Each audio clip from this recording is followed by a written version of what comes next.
नमस्कार जय हिंद साथियों, स्वागत है आपका एग्जाम सर स्टडी पर। इस वीडियो में हम डिस्कस करने वाले हैं भारत की नई शिक्षा नीति को लेकर। आपने देखा होगा, चाहे आपका टेट हो, चाहे सीटेट हो, चाहे आपका कोई भी एग्जाम शिक्षक भर्ती से जुड़ा हो, जिसमें हमेशा आपका नई शिक्षा नीति को लेकर टॉपिक से कम 5 क्वेश्चन मिले हैं। यानी कि वीडियो आपका 5 नंबर तैयार करने वाला है, इसको अंत तक अवश्य देखिएगा। चलते हैं दोस्तों, देख लेते हैं नई शिक्षा नीति के बारे में बात करते हैं, जो कि हमारी 2020 की नई शिक्षा नीति है, जो कि हमारे मोदी कार्यकाल में क्या है भैया लागू हुई है। चलिए देख लेते हैं। अगर हम बात करते हैं इसके पहले पॉइंट के बारे में, जो आपकी एग्जाम की दृष्टि से बहुत ज़्यादा इंपॉर्टेंट होगा, जो हो जाएगा, जो भारत की जो राष्ट्रीय शिक्षा नीति है ना, जिसे हम क्या कहेंगे, 2020 की भारत की नई शिक्षा नीति है, जिसे भारत सरकार द्वारा 29 जुलाई 2020 को क्या भैया घोषित कर दिया गया था। अगर हम बात करें इससे पहले शिक्षा नीति कब लागू हुई थी, जो कि हमारी कब हुई थी, 1986 में हुई थी, है ना। इसके बाद ये शिक्षा नीति है, बिल्कुल पहला परिवर्तन है, जिसका बिल्कुल आयाम जो है इसमें परिवर्तन कर दिया गया है। अगर हम बात करते हैं 2020 से पहले कब आई थी, 1986 में आई थी। और इसके अगर अंतर की बात करेंगे, यानी कि अगर क्वेश्चन आ जाएगा नई शिक्षा नीति से पहले कब आई थी, 34 साल पहले आई थी या 34 साल बाद 2020 में लागू हुई है। किससे? 1986 के बाद। चलिए अब देख लेते हैं नेक्स्ट पॉइंट के बारे में। नेक्स्ट पॉइंट है राष्ट्रीय शिक्षा नीति, जो एनईपी है 2020। यह नीति अंतरिक्ष वैज्ञानिक के कौन है भैया, कस्तूरीरंगन की अध्यक्षता वाली समिति की रिपोर्ट पर आधारित है ना। कौन? यानी कि इसरो के कौन से अध्यक्ष थे, जो कौन थे, कस्तूरीरंगन थे पूर्व अध्यक्ष। उनके द्वारा भैया नई शिक्षा नीति का क्या मसौदा तैयार गया, इनकी अध्यक्षता में मसौदा तैयार किया गया, जो कि 2020 में सरकार द्वारा, किसकी सरकार थी, बीजेपी की सरकार थी, जो कि इसमें क्या है भैया लागू कर दी गई। चलिए अगले पॉइंट को देख लेते हैं। अगला पॉइंट ये कि नई शिक्षा नीति, जिसे हम न्यू एजुकेशन पॉलिसी 2020 बोलते हैं, के अंतर्गत मानव संसाधन प्रबंधन मंत्रालय का जो नाम परिवर्तन क्या कर दिया गया, शिक्षा मंत्रालय कर दिया गया। इसका नाम पहले क्या था, मानव संसाधन प्रबंधन मंत्रालय, जिसको MHRD बोलते थे, जो कि हमारा क्या बन चुका है, एजुकेशन मिनिस्ट्री बदल दिया गया है ना। ये पॉइंट बहुत इंपॉर्टेंट है, ध्यान से इसको देखिएगा, आपके सभी पेपर में बहुत इंपॉर्टेंट है। सीटेट में क्वेश्चन काफी बार पूछा गया। इसके अलावा आपका टेट्स के अलावा चाहे सुपर टेट हो, सभी में आपकी नई शिक्षा नीति से जो क्वेश्चन है कम से कम 4 से 5 बनने वाले हैं। चलिए दोस्तों देख लेते हैं अगले पॉइंट को। अगला पॉइंट है राष्ट्रीय शिक्षा नीति 2020, जो एनईपी 2020 है, वर्ष 1968 एवं वर्ष 1986 के बाद स्वतंत्र भारत की कौन सी शिक्षा नीति है भैया, तीसरी है ना। अगर हम बात करते हैं भारत के स्वतंत्रता के बाद कब आई थी, 1968 में आई थी, उसके बाद 1986 में, और अभी जो कब आई है 2020 में आई है, जिसे हम क्या कहेंगे, तीसरी शिक्षा नीति है। इसके बारे में आप जान लीजिए, यानी कि 3 शिक्षा नीति भारत के आजाद के बाद की गई हैं, स्वतंत्र भारत के बाद। चलते हैं अपने अगले पॉइंट पर। अगला पॉइंट हमारा है एनईपी 2020 के तहत केंद्र एवं राज्य सरकार के सहयोग से शिक्षा क्षेत्र पर देश की जीडीपी का कितना, 6% हिस्से के बराबर निवेश का लक्ष्य रखा गया है। यानी कि जितनी भी देश की जीडीपी होगी, उसमें से 6% भैया शिक्षा के लिए क्या है, खर्च किया जाएगा, है ना। चलेंगे अपने अगले पॉइंट पर। अगला पॉइंट है नई शिक्षा नीति में वर्तमान में सक्रिय 10+2 के शैक्षिक मॉडल के स्थान पर शैक्षिक पाठ्यक्रम को किसको बदला गया है। यानी कि आपको पहले मॉडल कौन सा था, 10+2 था, लेकिन नया मॉडल क्या बनाया गया है, 5+3+3+4। ये क्वेश्चन काफी बार परीक्षा में पूछा गया है, इसको आप ध्यान से देख लीजिएगा। क्या है, 5+3+3+4 का जो है मॉडल पर आधारित जो है नई शिक्षा नीति बनाई गई है। किसको खत्म किया गया है, 10+2 को, नीति को जो है खत्म कर दिया गया है। अगले पॉइंट पर चलते हैं। अगला पॉइंट हमारा है कि MHRD के नाम में परिवर्तन, है ना। जैसे कि आपको पता है, जैसे मानव संसाधन नाम था इसका, शिक्षा मंत्रालय में बदल दिया गया। इसके बारे में देख लेते हैं। एनईपी जो 2020 के अंतर्गत MHRD का नाम बदलकर शिक्षा मंत्रालय कर दिया गया है। करने का मुख्य उद्देश्य क्या था, शिक्षा और सीखने पर पुनः ध्यान आकर्षित करना, है ना।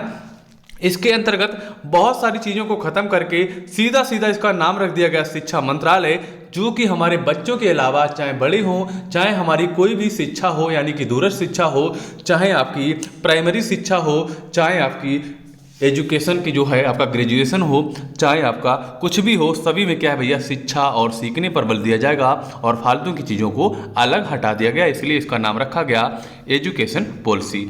चलते हैं अगले पॉइंट पर। अगला पॉइंट है प्रारंभिक शिक्षा, जो आपकी प्राइमरी एजुकेशन ऑफ इंडिया है। एनईपी में बात करते हैं कक्षा 5 तक की शिक्षा में मातृभाषा, यानी कि जो आपकी स्थानीय भाषा वहाँ की होगी, जो आपकी राजकीय भाषा होगी, उसी में आपको सिखाया जाएगा, है ना।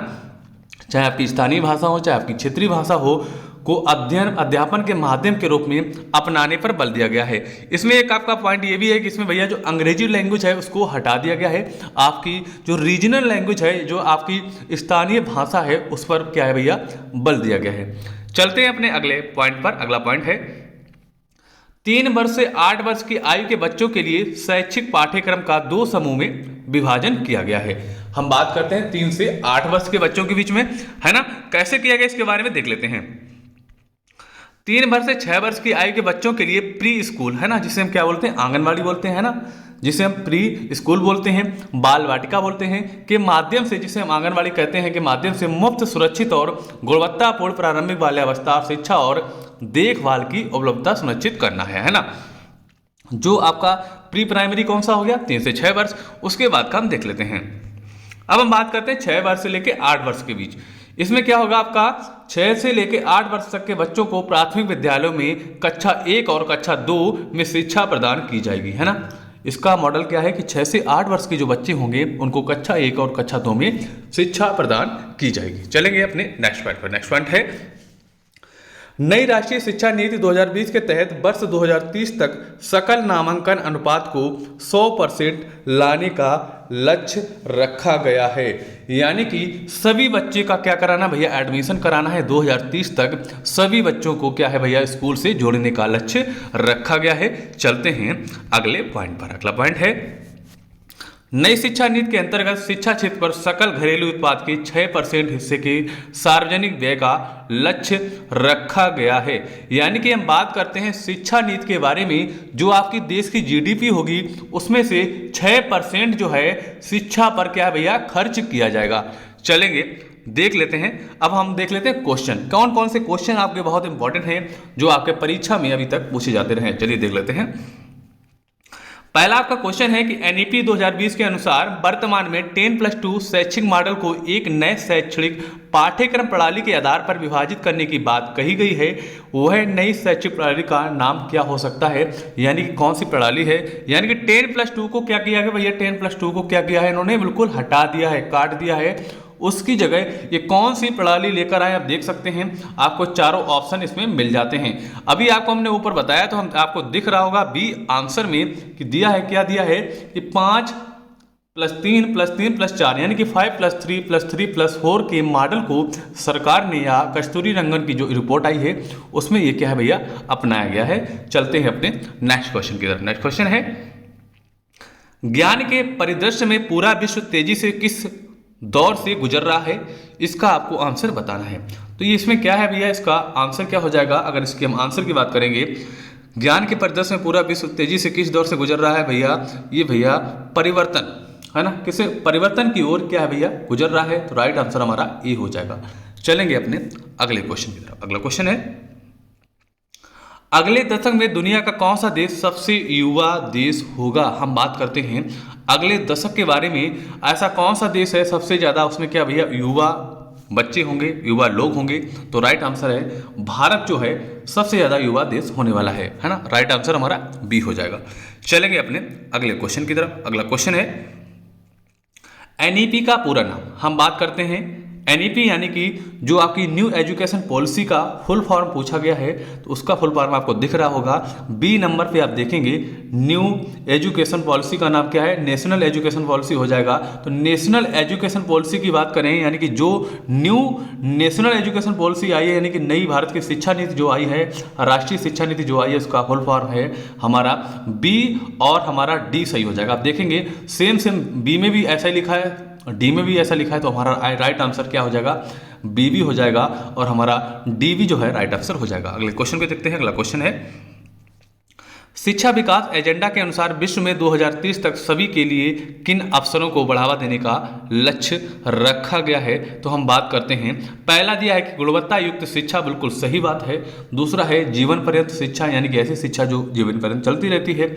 और तीसरा है समावेशी शिक्षा, यानी कि जिसमें सभी बालकों को शामिल किया गया हो, चाहे आपके किसी भी रोग से पीड़ित हों, चाहे अब वो कम बुद्धि के हों, है ना, चाहे होशियार हों, चाहे नॉर्मल हो, सभी वालों को शामिल किया जाता है। तो राइट आंसर हमारा उपयुक्त सभी हो जाएगा। अगला क्वेश्चन देख लेते हैं। अगला क्वेश्चन है प्राचीन एवं सनातन भारतीय ज्ञान तथा विचार की समृद्ध परंपरा के आलोक में कौन सी नीति तैयार की गई है? तो हम बात करते हैं इस नीति के बारे में, तो राइट आंसर हमारा हो जाएगा राष्ट्रीय शिक्षा नीति जो है तैयार की गई है। सी हमारा जो है राइट आंसर हो जाएगा। क्या हो जाएगा?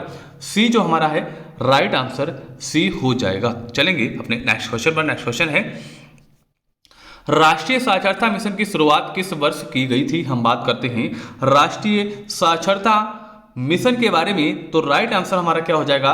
बी हो जाएगा, यानी कि 1986 जो है इसका राइट आंसर बी हो जाएगा। क्या हो जाएगा? बी हमारा राइट आंसर हो जाएगा। अगले क्वेश्चन की बात करते हैं भारत में पहली राष्ट्रीय शिक्षा नीति की घोषणा किस वर्ष की गई थी? यानी कि आज़ादी से पहले बात की जा रही है, तो ये की गई थी भैया, कब की गई थी? 1600 है ना, कब की गई थी? 1668 में की गई थी। तो राइट आंसर हमारा सी हो जाएगा। चलेंगे अपनी अगले क्वेश्चन पर। अगला क्वेश्चन है सीटेट का पूरा नाम बताइए, है ना। सीटे हमारा सेंट्रल हो जाता है, सेंट्रल को हम क्या बोल सकते हैं? नेशनल भी बोल सकते हैं, यानी कि एक पूरी राष्ट्र की बात की जा रही है, पूरे राष्ट्रीय की बात की तो नेशनल भी बोल सकते हैं। तो आपको सीटेट का अगर फुल फॉर्म पूछा जाएगा तो आप क्या बताएंगे? ये हमारा हो जाएगा नेशनल टीचर एलिजिबिलिटी टेस्ट, जो कि हमारा किस में दिया है? जो हमारा सी नंबर पे दिया है, शिक्षक पात्रता परीक्षा की बात करते हैं तो हमारा सी जो है राइट आंसर हो जाएगा, है ना। चलेंगे अपने अगले क्वेश्चन पर। अगला क्वेश्चन है भारत में नई शिक्षा नीति 2020 की घोषणा कितने वर्षों के बाद की गई है? इससे पहले कब आई थी? इससे पहले भैया आई थी 1986 में, है ना। 1986 में आई थी, उसके बाद आई 2020 में। अंतर कितना है? 34 साल का है। तो हमारा सी जो है राइट आंसर सी हो जाएगा। चलेंगे नेक्स्ट पर। नेक्स्ट है पीटीआर का पूरा नाम बताइए। हम बात करते हैं पीटीआर के बारे में। पीटीआर का पूरा नाम क्या हो जाएगा? पीटीआर की अगर बात करते हैं, ये हमारा होता है छात्र शिक्षक अनुपात। क्या होता है? छात्र शिक्षक अनुपात, जो कि हमारा है बी, जो हमारा है राइट आंसर बी हो जाएगा। चलेंगे अपने अगले क्वेश्चन पर। अगला क्वेश्चन है बीईओ का विस्तार रूप लिखिए। हम बात करते हैं बीईओ के बारे में। इसकी फुल फॉर्म आपकी सीटेट में भी बहुत बार पूछी गई है। अगर हम बात करते हैं, चाहे टेट की बात करें, चाहे कोई भी शिक्षक भर्ती के अलावा बहुत सारी जो परीक्षाओं में आपकी नई शिक्षा नीति को क्या है रख दिया गया, क्योंकि ये आपका करंट का टॉपिक भी है और आपका शिक्षा से जुड़ा भी है। तो इसलिए हमारा राइट आंसर बी है, ब्लॉक शिक्षा अधिकारी इसका राइट आंसर हो जाएगा। चलेंगे नेक्स्ट क्वेश्चन पर। क्वेश्चन हमारा है ओबीसी का पूरा नाम बताइए। हम बात करते हैं ओबीसी के बारे में, तो ओबीसी का होता है भैया अन्य पिछड़ा वर्ग, जो कि हमारा राइट आंसर बी हो जाएगा। अगला क्वेश्चन है भारत देश में सबसे सन 1968 में पहली शिक्षा नीति किसके द्वारा शुरू की गई थी? यानी कि किसके द्वारा शुरू की गई थी? तो हम बात करते हैं जो भारत की आज़ादी के बाद पहली शिक्षा नीति जो आई थी, ये भैया इंदिरा गांधी द्वारा स्टार्ट की गई थी, जो हमारा सी राइट आंसर हो जाएगा। अगले क्वेश्चन की बात करते हैं भारत में दूसरी राष्ट्रीय शिक्षा नीति की घोषणा किस वर्ष की गई थी? जो कि हमारी की गई थी 1986 में, यानी कि सी हमारा जो है राइट आंसर हो जाएगा। अगले क्वेश्चन की बात करते हैं एसडीपी का पूरा नाम बताइए। हम बात करते हैं एसडीपी की पूरे नाम के बारे में, तो इसका राइट आंसर क्या हो जाएगा? स्कूल विकास योजना, है ना। तो इसका राइट आंसर हो जाएगा भैया सी, जो हमारा है इसका सही आंसर हो जाएगा, है ना। चलेंगे अपने अगले क्वेश्चन पर। अगला क्वेश्चन है नई शिक्षा नीति 2020 को कब तक लागू की जाएगी? हम बात करते हैं नई शिक्षा नीति के बारे में। लागू की बात की गई थी जब इसकी घोषणा होने के बाद 2021 और 22 में लागू किए जाने की बात की गई थी। चलेंगे अपने अगले क्वेश्चन पर। अगला क्वेश्चन है नई शिक्षा नीति 2020 के मसौदा समिति जो है आपका ड्राफ्टिंग कमेटी के अध्यक्ष कौन थे? इसकी अगर हम बात करते हैं अध्यक्ष के बारे में, जो कि हमारे कौन थे? कृष्ण स्वामी कस्तूरी रंगन थे, है ना। कौन थे? कस्तूरी रंगन ने इस रिपोर्ट को सरकार के सामने प्रस्तुत किया था, जिसको सरकार ने मानकर इसको लागू कर दिया। चलेंगे अपने अगले क्वेश्चन पर। अगला क्वेश्चन है नई शिक्षा नीति 2020 में कौन सी भाषा को कक्षा 5 तक खत्म कर दिया गया है? जो भाषा जो खत्म कर दी गई है, अंग्रेजी खत्म कर दी गई, क्योंकि बच्चों को सिखाना जो है उनके रीजनल यानी कि राष्ट्रीय या मात्र लैंग्वेज जो आपकी उनकी क्षेत्रीय लैंग्वेज होगी, वहीं पर जो यूज होती है उसी में बच्चों को सिखाया जाएगा, जिसके क्या होगा बच्चे आसानी से सीख सकें। चलेंगे अपने अगले क्वेश्चन पर। अगला क्वेश्चन है नई शिक्षा नीति 2020 का लक्ष्य किस वर्ष तक 3 से 18 आयु वर्ग के प्रत्येक बच्चों को गुणवत्तापूर्ण व समावेशी शिक्षा प्रदान करना है। इसके राइट आंसर की बात करते हैं तो ये राइट आंसर हो जाएगा, कब तक प्रदान करना है, 2030 तक प्रदान करना है, इसका लक्ष्य रखा गया है। अगला क्वेश्चन है, भारत के शिक्षा मंत्रालय के पहले शिक्षा मंत्री कौन होंगे? जब हमारी नई शिक्षा नीति लागू हुई थी उस टाइम के कौन थे भैया? शिक्षा मंत्रालय के शिक्षा मंत्री कौन थे? रमेश पोखरियाल निशंक जी थे। तो राइट आंसर पहले कौन थे? रमेश पोखरियाल निशंक जी थे। चलेंगे अपने नेक्स्ट पर। नेक्स्ट है, नई शिक्षा नीति 2020 के अनुसार शिक्षा पर सकल घरेलू उत्पाद जीडीपी का कितने प्रतिशत खर्च किया जाएगा? कितना खर्च किया जाएगा, जिसको हम आपको ऊपर बता चुके हैं। ये जीडीपी का शिक्षा में आपका 6% खर्च किया जाएगा, जो कि हमारा डी जो है राइट आंसर हो जाएगा। अगला क्वेश्चन है, नई शिक्षा नीति 2020 के अनुसार वोकेशनल कोर्स किस कक्षा से शुरू किए जाएंगे? अगर हम बात करते हैं वोकेशनल कोर्स के बारे में तो ये हमारे कक्षा 6 से प्रारंभ किए जाएंगे, जो कि हमारा बी जो है राइट आंसर हो जाएगा। अगले क्वेश्चन की बात करते हैं, ऑपरेशन ब्लैक बोर्ड नामक कार्यक्रम किस वर्ष लागू किया गया था? हम बात करते हैं ऑपरेशन ब्लैक बोर्ड कार्यक्रम के बारे में, ये हमारा सी हो जाएगा सही, यानी कि वर्ष 1987-88 में जो क्या है लागू किया गया था ऑपरेशन ब्लैक बोर्ड। अगला क्वेश्चन है, नई शिक्षा नीति 2020 के तहत स्कूली शिक्षा को कितने स्तर पर बांटा गया है? हम बात करते हैं कितने स्तर पर बांटा गया है, तो राइट आंसर हमारा हो जाएगा 3 स्तर पर बांटा गया है, तो ये हमारा जो है राइट आंसर हो जाएगा। चलेंगे अपने अगले क्वेश्चन पर। अगला क्वेश्चन है, विश्व विद्यार्थी दिवस कब मनाया जाता है? तो इसके आंसर की बात करते हैं तो ये हमारा 15 अक्टूबर को मनाया जाता है। दोस्तों, अगर आपको हमारा वीडियो अच्छा लगा, वीडियो को लाइक करें, इस वीडियो को ज़्यादा से ज़्यादा शेयर करें। अगर आपने चैनल को सब्सक्राइब नहीं किया, सब्सक्राइब कर लें, जिससे आपको हमारे डेली की डेली इंपॉर्टेंट वीडियो मिलती रहे और शिक्षा से जुड़ी, आपकी टीचिंग से जुड़ी या कोई भी सुपर टेट से जुड़ी सारी जानकारी और आपको डेली की डेली कोर्स मिलता रहेगा। चलिए दोस्तों, आपको मिलते हैं अपने अगले वीडियो के साथ। तब तक के लिए जय हिंद, वंदे मातरम साथियों।